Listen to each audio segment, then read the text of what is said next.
everybody sets the pace for his future in his youth. Everyone's future, you set the pace for it in your youth. You set the pace for it in your youth.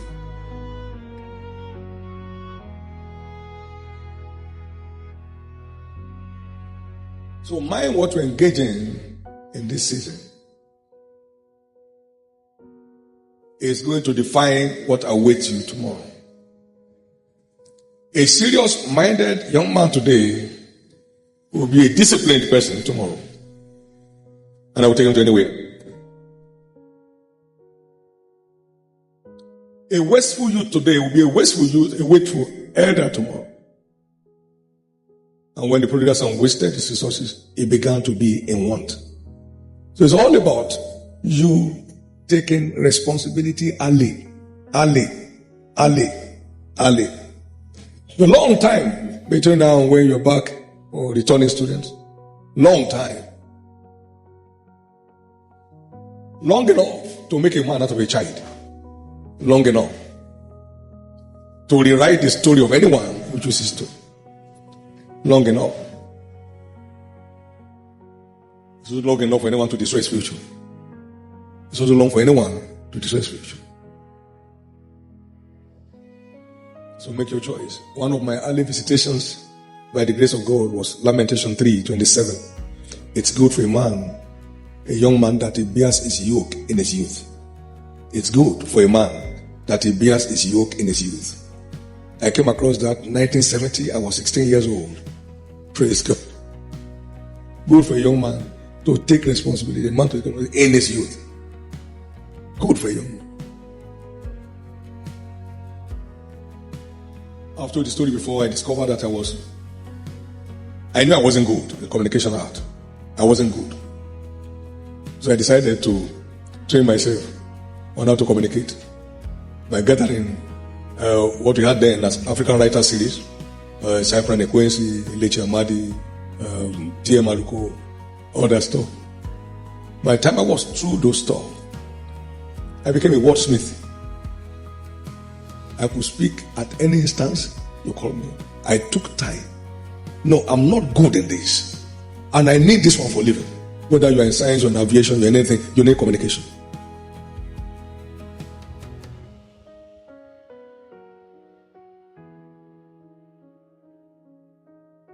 The teachers won't pay me that attention, but I pay myself that attention. Because I'm only one in this class. I will now sit down with me and be telling me this is past tense, present tense. They expect me to know that a long time.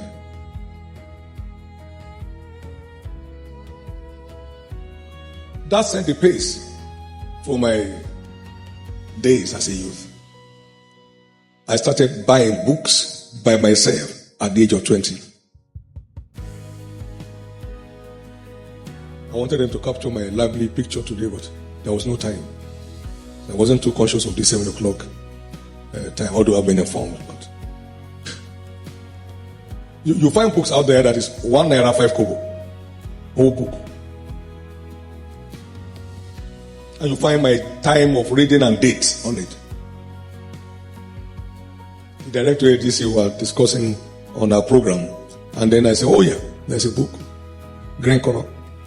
Richard, I can't tell the name of the other name of the author. We'll get it. So I went to my library. 10 minutes ago.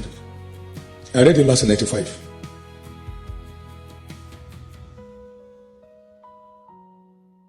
Nobody will ever emerge a leader without developing capacity. Nobody will ever emerge a successful, impactful leader in any field of endeavor without developing capacity through the process of structured learning.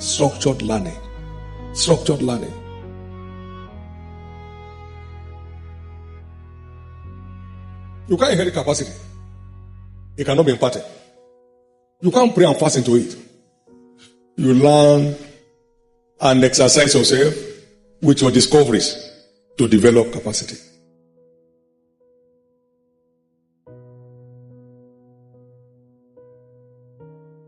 At a time, Nigerian Rep and Security Council and the UN happened to be a member of our board here.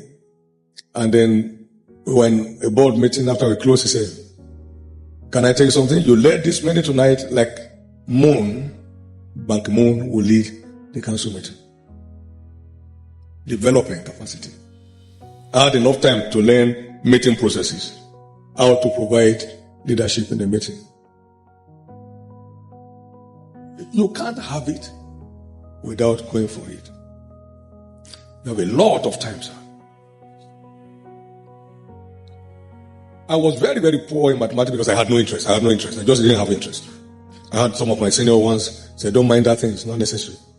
You just be a teacher." So when they have in class, I would just walk out and go to the toilet. You can go to the toilet anytime. They can't say, "Why are you going to the toilet?" Depends on what is toileting you. So I told myself, wait a minute.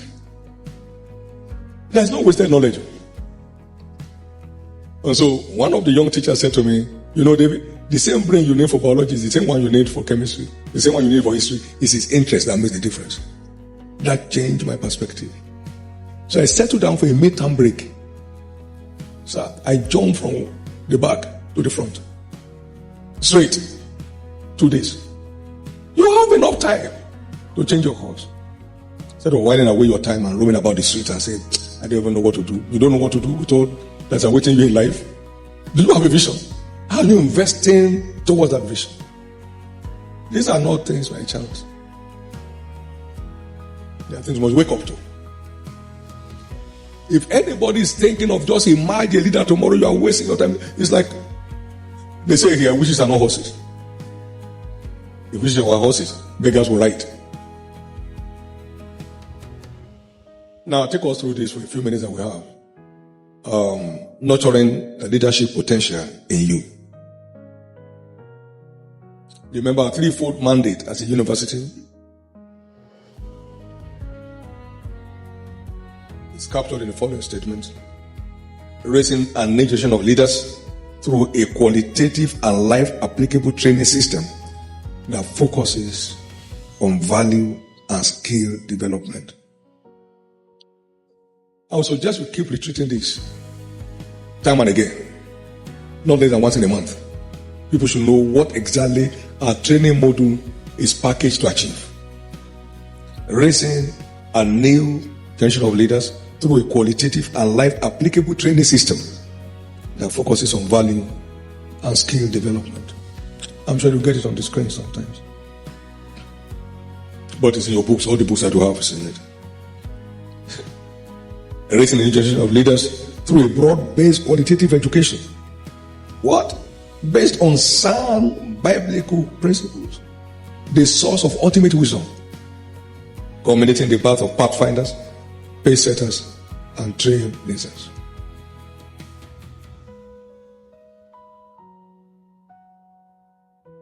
So we have unapologetic reverence for the word. The word forms the basis of our qualitative training system. You have to embrace that along to understand what we are doing. And thirdly, is raising a new generation of leaders who shall redeem the battered image of the black race and restore her lost glory as this trained army of reformers begin to build the old ways, repair the wasted cities, and raise the desolation of many generations. So you are being trained to emerge a reformer. A reformer. By being first transformed, then you can go forth and become a reformer of others.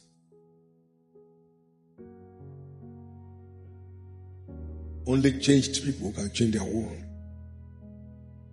You can't think the way they think and want to impact on their lives. No. You have to think differently, based on facts discovered and transmitted to you while you are here. Leadership is an art and not a myth. If somebody is born a leader, there's nothing like that.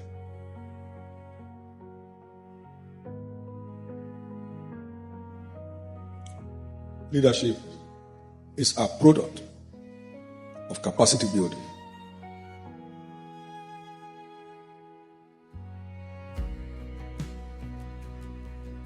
We can develop our leadership potentials by engaging the following 4 platforms.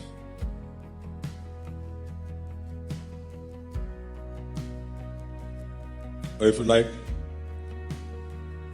leadership is a product of engaging the following 4 platforms. Self-management. 1 Corinthians 6:12, all things are lawful for me, but not all things are profitable. All things are lawful for me, but I will not be brought under the power of any that will make living unprofitable for me. Let's go to town. Okay, for what? Just let's go. No. Life has more many benefits. You get to town, let's get to Abuja. I didn't tell my parents, couldn't tell anybody. I mean, just go and come back. Just go. Come. And then, how profitable is that? And your parents say, hey, where are you? I'm in Bagada. Where that's so rock. From childhood. My grandmother would say, the one who will not sit down today will not become a master tomorrow. Until Jokoloni, Konijo Garola, sit down. When a child faces school, sit up. Not run around. Sit up. I have the following humble examples that will help you. Benjamin Franklin, great American, great philosopher, had only 2 years for my education. 2 years. The biographer said he literally taught himself how to read. Now, this man will save his lunch money as a printing press apprentice to be able to buy a particular book that he's interested in.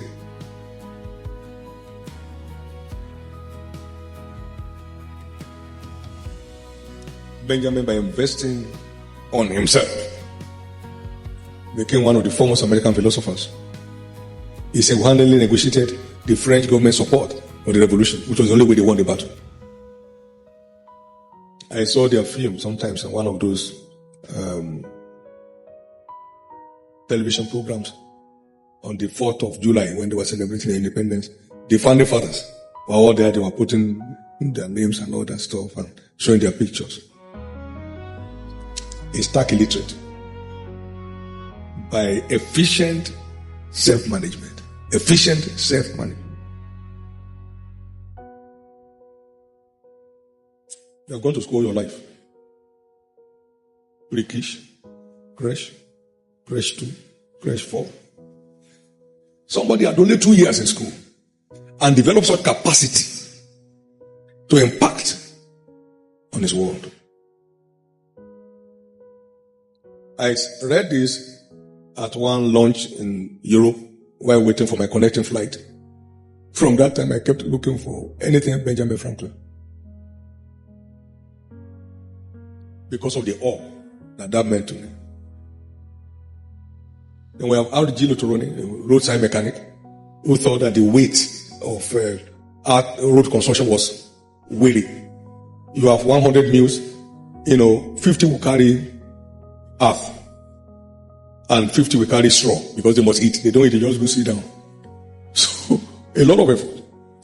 So, as a roadside mechanic, he thought there must be a better way of doing this. So, he began to work under inspiration. And then he developed what we call the digger, which was the largest earth moving equipment of their time. And he supplied 50% of the earth moving equipment needed for the Second World War. Roadside mechanic. Today we have R.G. Lutoroni University in America that has been over the years. Self-money. Efficient self-money. Efficient self-money. And then we have the famous Michael Faraday, who was a lab attendant to Professor Humphrey Davis. And then he also had limited formal education, 2-3 years. But he took interest in scientific experiments. So in those days, there were all these films that the people are doing around town. They were doing experiments in public and people were going there to receive the lecture. So Michael Faraday would take his note, and then get to the press as a printing apprentice and he binded it, and then he felt like going to give it to Benjamin Franklin. To Aubrey Davis.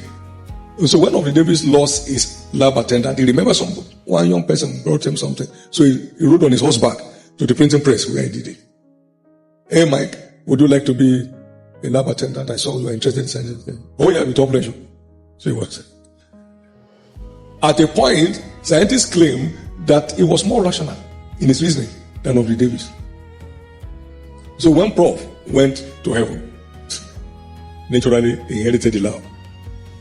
And that gave back to the man of science of the year of the 20th century. Developing capacity through efficient self-management. Through efficient self-management. I'm going to build industries. What do you know about it? What's the meaning of industry? Which kind of sector are you going into there? What are you doing in setting the pace for it?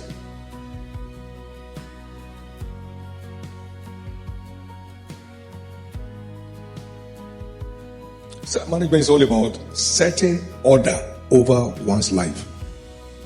Order. You are going again. Setting order over your life. It's about being a law to oneself, setting boundaries around your life to make the most of it.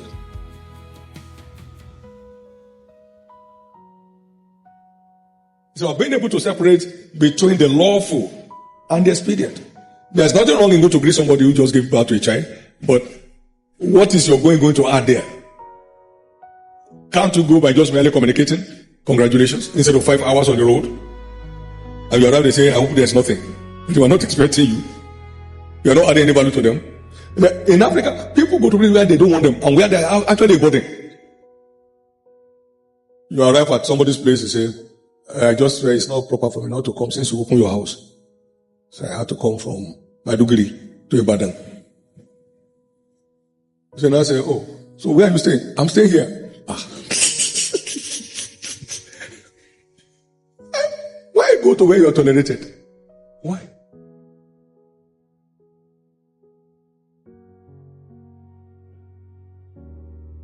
It's about making quality decision and standing by it. Quality decision and standing by it. Efficient self-management is what determines one's ultimate accomplishment.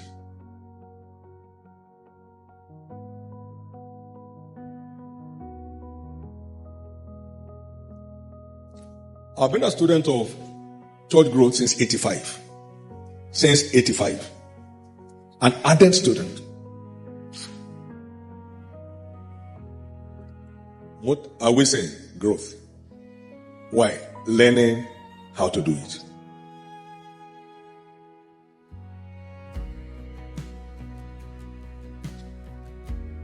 My other knowledge platforms won't deliver it because it's not in line. It's not. One of my sons is in charge of the small estate, and he did computer science. And I will come to see you and find out whether they can convert it to civil engineering. He's doing everything to do maintenance, but how much can he do on maintenance? Because he's off his knowledge base. And he's not going ahead to acquire that relevant knowledge. So it's common sense we're going to be using for that. And that can destroy many things. Any man you have to pursue to perform may never go far in life. Young people. Your parents say, where are you going? Say, why are you asking me where I'm going? At this point, may you not slap them tomorrow. If at this point when you are under their sponsorship, the clothes you are wearing, they bought it. The make you took before you became a boy. You got it from there. Next is time management.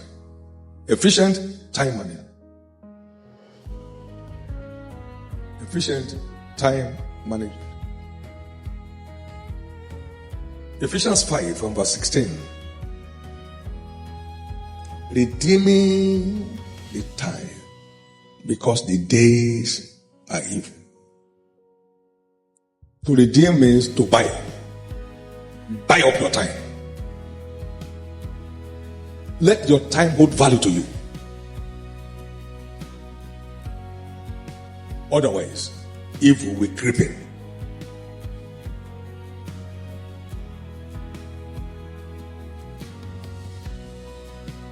If you know the cost of squandering time, you will fear. At the time when kings go to war, David was at home. And he was walking on the roof of his house. And there he saw a woman. No, it's not about losing ground in your endeavor.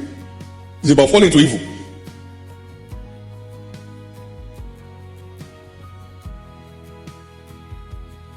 It's about evil thoughts, evil insinuations, evil wishes, or healthy commentaries.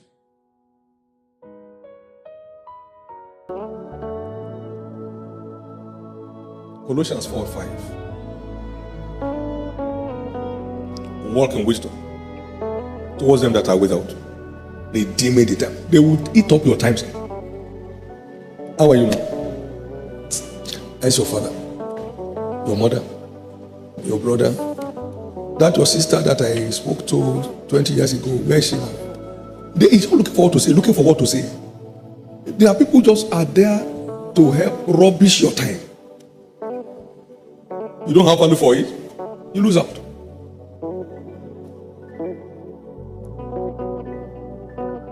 Time is one of our greatest assets in the adventure of life. Shakespeare said, I wasted time, and now time doth waste me. He looked at all that he would have done with his time, but somehow, he saw a lot of it wasted. With all that he accomplished. A great Nnamdi Azikiwe said, give me my youth back, and I will pay any price for it. Just looking back and saying, what I would have done if I had better sense.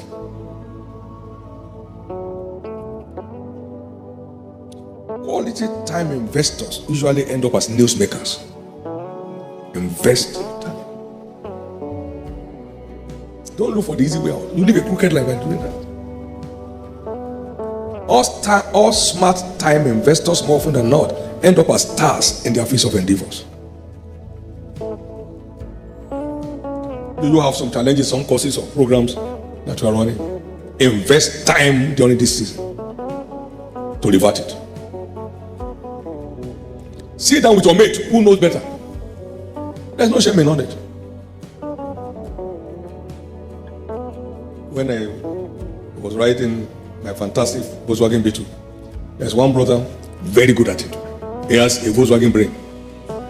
When you start, he can tell you where the trouble is. You just say start. Wait, one plug is challenged. He doesn't have a scanner. There were no scanners then. But he could tell where the trouble of your car is. So, and we all line up because we have a group, a Volkswagen group. We line up in this workshop to wait for a turn for repair, and then the consultant will come out. He knows it, and we don't know it. He didn't go to any school, but we went to all the school. We didn't know it. He has to help us. If we try to repair, we'll get grounded. He can't move again. So get your classmate who understand the language of the teacher when he taught, and he can help you interpret what you can't get. Then you come out of it. Instead of wearing trousers that is below your buttock, going around town.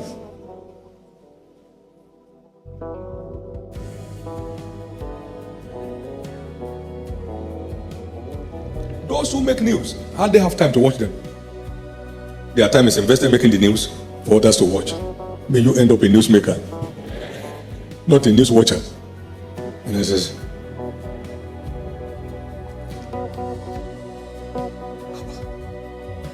okay, what is it added to you? Nothing.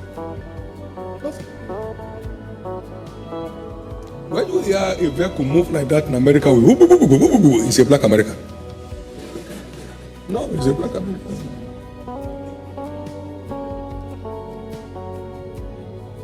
Value system upside down. The noise is shaking the whole street. Oh, for what? Are you advertising anything? No.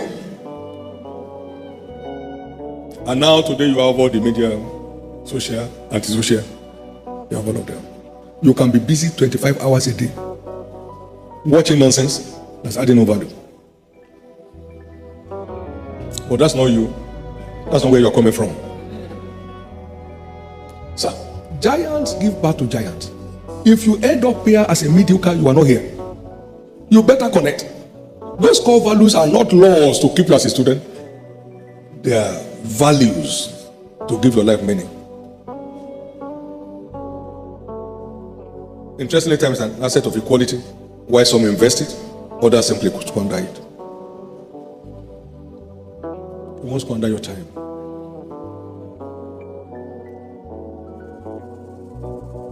It's an asset. Everybody has 24 hours to himself or herself. Everybody.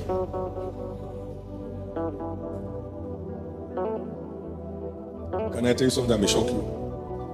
I've been here since 89. There are few places we mention in Lagos that I know how to get there. Very few. Do I know where Surulere is? I don't. I know where Bagada is? I don't. Because that's what I came for. Time, an asset of inestimable value. Don't squander it. Don't squander it. It can't be bought back.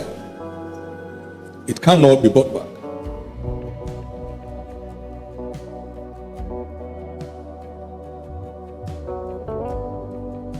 There's a story of two high school boys. I've shared that here before. They met 19 years after they parted from school. One of them was jumping from one fast food platform to another. The other one spent time reading books that brought out psychology, that brought out success, that brought out human something. And according to him, he read 600 books. Come on now. 600 books. This is like becoming a Nobel laureate in the corner of your room. This child emerged consultant to IBM, US Navy. The other one that was jumping from one fast food to another because he likes food perhaps. After they left high school, they grew up together. It was worth $7.50 an hour. The other young man who has invested his time in developing himself was worth $200,000 an hour. $200,000 an hour.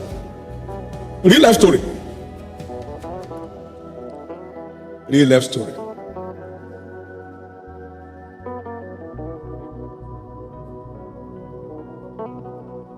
Time. An asset of inestimable value. Now, task management. Efficient task management. You have a task, a job, a business. How do you make the most of it? Simple.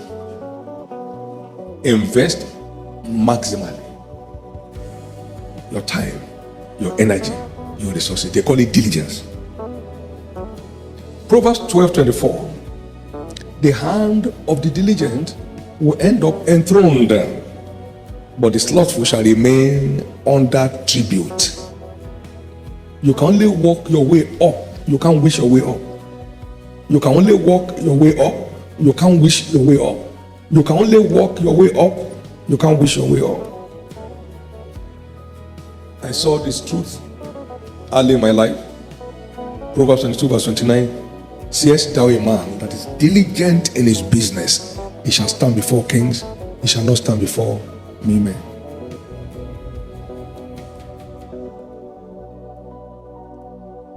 You can't make the most of any business you won't face. You won't face your business today, you'll be faced now tomorrow.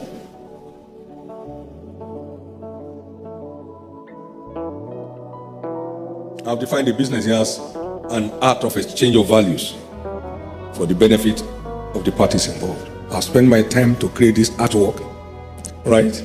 And you like this artwork, you pay your money to pay for my time and my skills. You have nothing to bring on board, you are not a candidate for profit. Business is an art of exchange of values. A business also implies an activity that one engages in for the purpose of profit making. That's the purpose. A business you don't face tomorrow, today will be faced out tomorrow. Conclusion. resource management. Efficient resource management.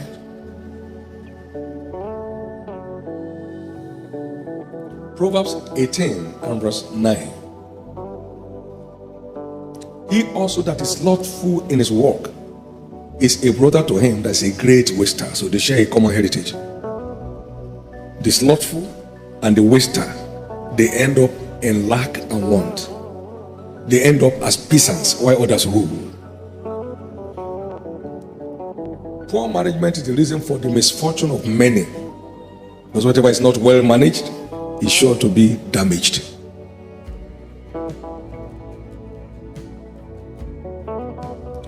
You are going into a world of never enough. A world of self-overestimation, where the house you want to live in is more than your income per annum. Somebody helps you to pay for it, but when the year ends, how do you pay? And you have already settled as a young man that is not married in a 3-bedroom house, doing what? Now it's time to pay, you start going around. May you not find drug that you want to go and sell.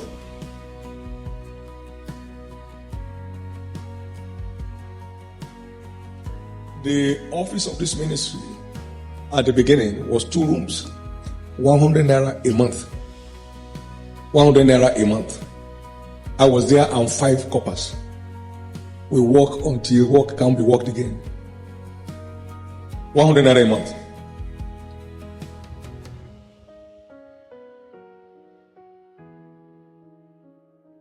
But that's not where we are now. Beware of eating up your tomorrow by trying to be somebody else. Poor resource management is, in most cases, our number one problem as individuals, families, etc., including churches. Poor resource management. You don't have to grow big to manage well. You manage well to grow big. I was on 300 naira a month as president and founder of our mission. My wife was on 140 naira a month as executive secretary to the president. We're having a nice time. We never borrowed. We ate at our level. We slept at our level of sleep. But that's not what it is today.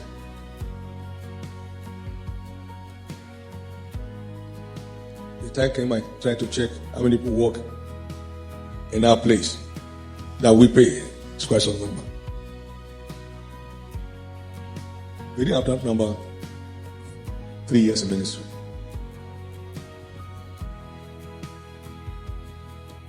If one is not a good manager, he will end up a great waster. And he's sure to end up a beggar, because one can't be a waster today and not end up a beggar tomorrow. Chapter 15 of Luke and verse 14 and 15. And when he had spent all, there arose a great famine in that land, and he began to be in want. Now go back to verse 13, verse 14, please.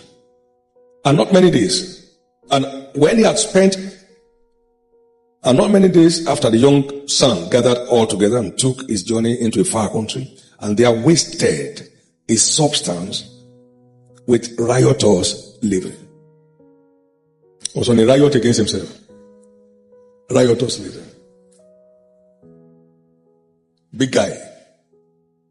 He wasted his resources and began to be in want.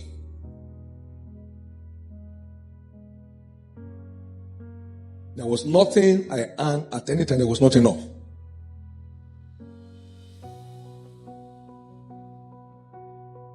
Because I know what I have, not my taste. What we had was to define our taste, not our taste define what we have. 1986, we could not rent a house 5,500. No. The budget ceiling is 5,000. Take it away. If you don't want, go and get one that is below 5,000. Let's have change back.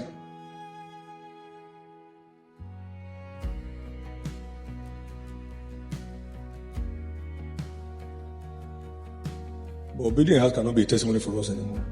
That stage is gone. Take it easy. Someone has said you are not a failure until you look for who to blame for it. So stop looking for who to blame. What your parents have done or your guardians that they have not done by sending you here and keeping you here. They are all waiting outside to carry you now. What a privilege you have. We have blamed everyone enough. I believe it's time we are awake to take responsibility. Destiny is a non-transferable responsibility. You either face it or you are faced out. Your parents can attend classes for you. They can't do projects for you. Those who will not take responsibility today will end as liabilities tomorrow. Conclusion, make the most of this vacation time for our returning students. For those going on NYC, prepare yourself against any defilement as you step out. One of you will came back here sometimes. There's no sign that he went through here. Even was attempt to push a professor down. Big-headed fool. Big-headed. What does he have? Big-headed fool.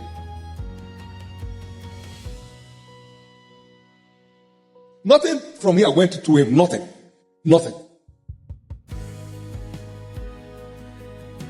He had to convocate you. They hadn't even talked to police. From here, after 4 or 5 years.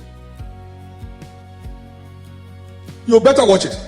Some fellows left here, they're in the prison now. They're in the prison now. So it's not, we are kings and queens. If you do what kings don't do, you go to where kings don't go. Take responsibility. Take responsibility. May your parents and guardians rejoice over you forever. May no one here be a concern to any of their parents. I pray that you'll be an example worthy for other siblings to follow. And I pray you will give your parents rest. Because if you want rest tomorrow, give rest today. Nobody lacks what he gives. People only lack what they won't give. So give them rest. Give them joy. And you are investing to your future. I've come here this morning to speak to you as a father. And my prayer is that you make the most of this. I don't want to hear any story of mishap that we just went somewhere and something happened. And the question is, what were you doing there? What did you go somewhere for that has no purpose? You mean you don't have anything to do? The largest room in the world is room for improvement. So improve on your lot. Spend time with God. Get God along on time. Get God along your path on time. Get God along with you on time. Get God along with you on time. Get God along with you on time. One of you attended a meeting because God has blessed him in his business. And he just came out of the meeting and went berserk. Attack. If you are built up adequately and it's building up continually, no. You know how many attacks the Lord on me? Night and day. I've eaten up the word to a point that his presence is so real to me. You better get God. We live in a very wicked world. Wicked world. Some are bothered why your parents will have you come here and send you somewhere. No. What happened? The only guaranteed cover is Jesus. The only guaranteed cover is Jesus. So we have youth events going on at this time. Plug in. My friend, if you want to volunteer to serve Jesus, I will take you. Get you on the field. Get you fortified. Return spiritually matured. So instead of wasting your life not knowing what to do, life is so fulfilling. Life is so enriching. My old man asked me one time, he said, what are you doing on this vacation? I said, I'm going preaching. They're preaching? I said, yeah, that's what we eat. And we all ate it before he died. No downtime. No downtime. You find me teaching primary school, no downtime. Teaching secondary school for 2 months, no downtime. Downtime is a risk. Doing nothing is a risk. You decay. Now to apply, you just decay on your own. So over to you. My prayer is that your story will be sweeter than ours. And may all the faculty and staff, our eminent professors who are investing in your lives, may you never lack those who will invest in the life of your children. Amen. And may you reap the fruit of your labor. Amen. And I pray for you, if anybody's family is challenged, before you get home, there'll be a miracle. Amen.